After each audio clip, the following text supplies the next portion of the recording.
Hello everyone, welcome to another PvP showcase with Manakel. Today I have something special for you. Today I want to show you my GiantDad cosplay in Dark Souls 2.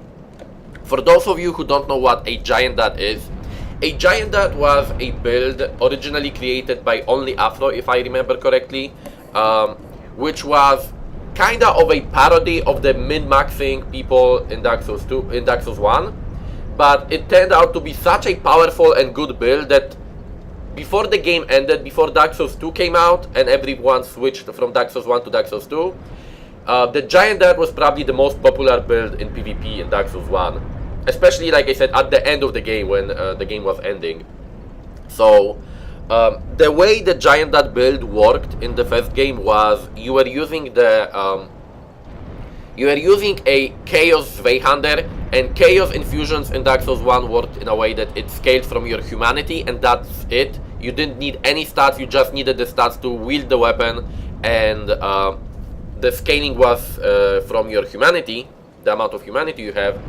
And you were using a giant armor set with the Mask of the Father for mid-maxing armor and equip load, and all of your points were basically you were basically getting only 16 strength to hand the Zweihander, 10 dexterity to be able to use the Zweihander, and you were getting all of your points were basically put in endurance to have a huge amount of stamina and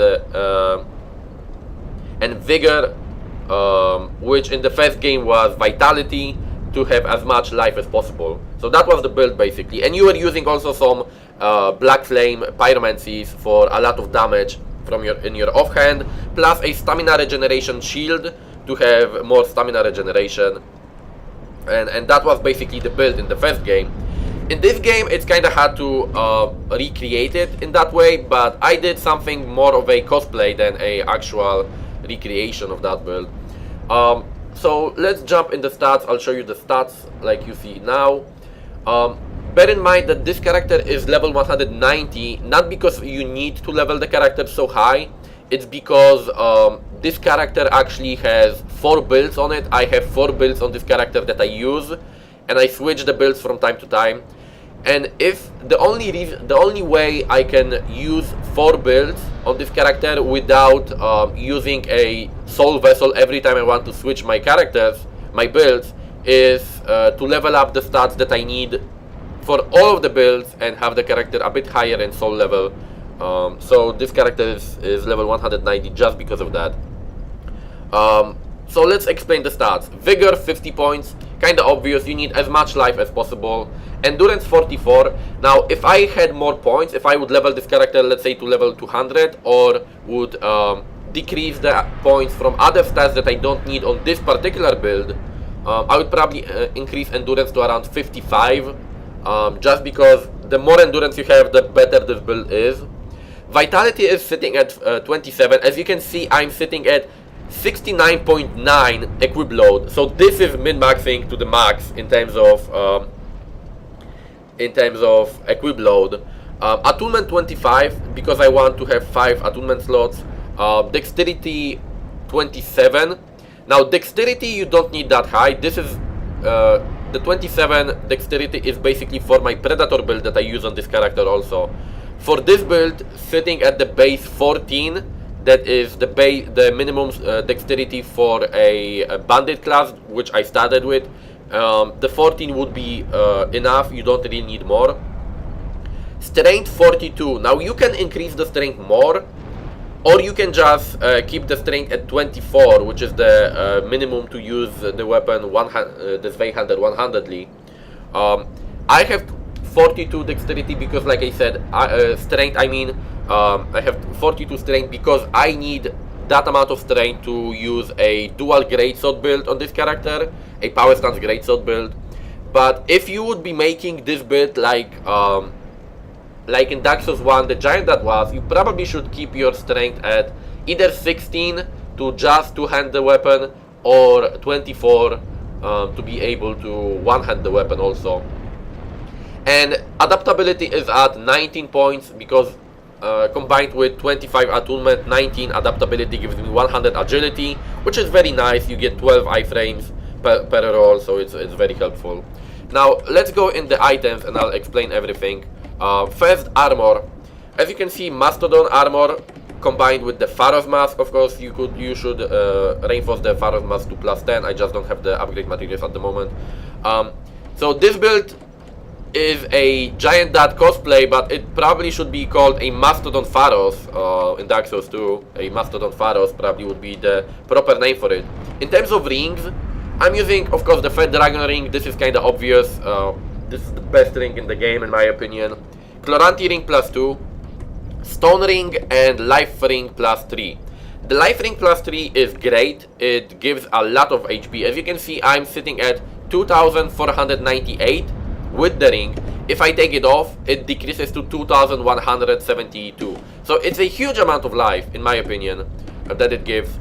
Chloranti ring is great also because I am using a Poison Blossom Kite shield, and in Dark Souls 2, stamina recovery items stack. So if I'm using the Blossom Kite shield plus the Chloranti ring, and I use a Green Blossom additionally, it all stacks and I get even more stamina recovery. So it's very, very powerful and very great, very good.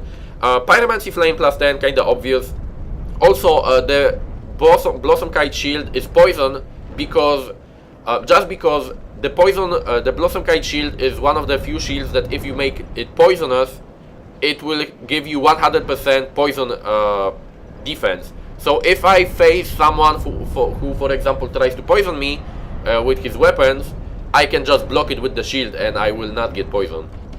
Now, the Stone ring is something that you can change. You can probably switch it to a Ring of Blades, which would add 50 more damage per hit to the Zweihander. That would be a nice upgrade in terms of damage, but I don't really feel that's that required for this build. I like using the Stone ring just because sometimes when you catch someone close to a wall with the Zweihander, if you use the Stone ring, you can actually hit them more than 2 times before they can roll away. You can basically hit them as many times as you can before your stamina depletes, and they will not be able to roll away if you're using a Stone ring with a ultra great weapon. So that's helpful. But like I said, you can switch it to the Ring of Blades, or you can switch it to a Ring of Giants, which would give you 30 additional poise. The problem is that poise in Dark Souls 2 really doesn't work in any way that could be predicted and useful. It's supposed to work in a way that if you're in a middle of a attack animation or a roll animation, any kind of animation, if you have enough poise, you will continue your animation and not be interrupted. But I noticed that it really doesn't work in that way most of the times, because I have a character that has 120 plus poise on him, and a dagger wielding enemy can stagger me mid animation of my attack with a R2 attack of a dagger. So that really kinda destroys the purpose of poise, in my opinion, and stacking poise. So I don't like to use it, but like I said, if you want, you can. Of course, you would have to put more points in vitality to have more equip load for that. But that's, like I said, that's something you can switch. Of course, the life ring also can be switched to something else if you don't like it, but I really feel the amount of life it gives is worth using it. Now, I'm using a Zweihander +10. If you decide to min-max this build and stay at the minimum strength requirement to two-hand this weapon, or even at 24 strength to one-hand this weapon, you should probably infuse it with fire. The problem is that fire works completely differently in this game than it did in the first game, or that chaos infusions work in the first game. Like I said earlier, chaos infusion in the first game scaled from your humanity.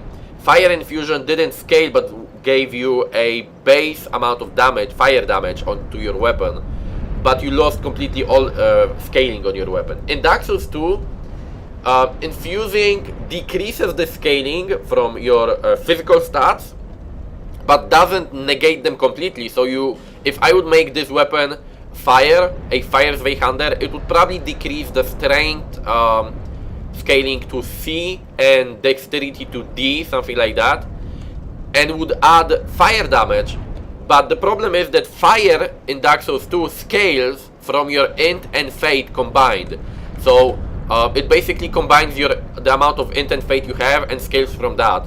And since this character has basically no int and the base fate that the bandit class starts with, the fire scaling would be very, very low and would really not give me any decent scaling. So I would be basically sitting at the base fire and physical damage that the Zweihander gives.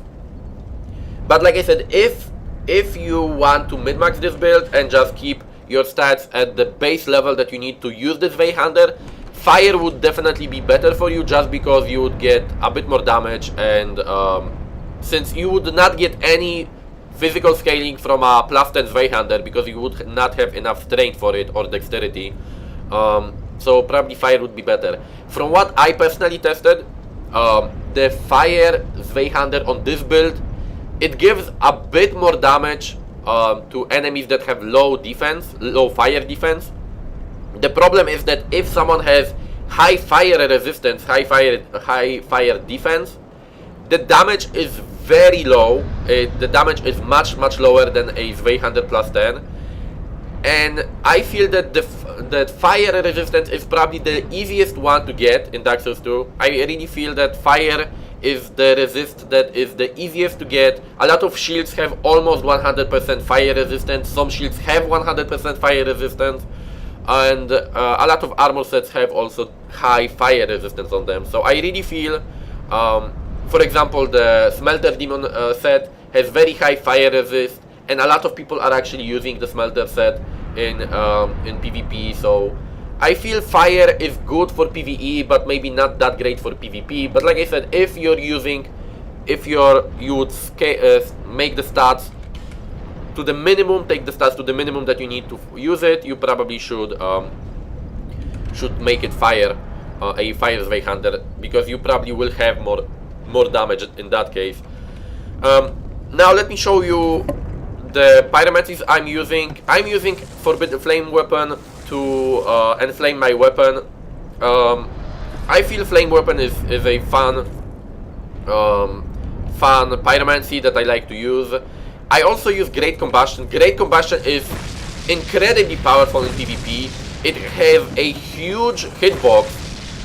It's supposed to have multiple hitboxes, and it's supposed to hit you multiple times during one cast. So if for example I hit someone and knock them to the ground, if I stand on their corpse, on their body, when they pick themselves up and cast Great Combustion, there's almost a 100% chance, I would say a 90% chance that I will hit them with the Great Combustion.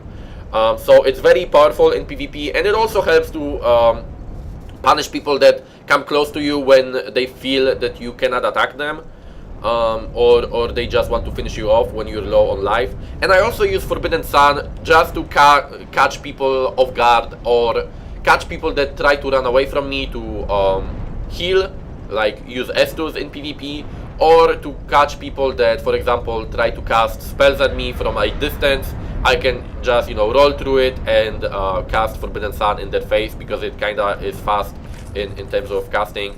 But that's it, guys. I think I showed you everything I wanted. Now we will we will basically jump to the PvP section of this video. You will see how this build works in PvP. I feel that this build is very powerful and very fun for PvP. I really like it, and I hope you guys will enjoy it. And remember, the legend never dies.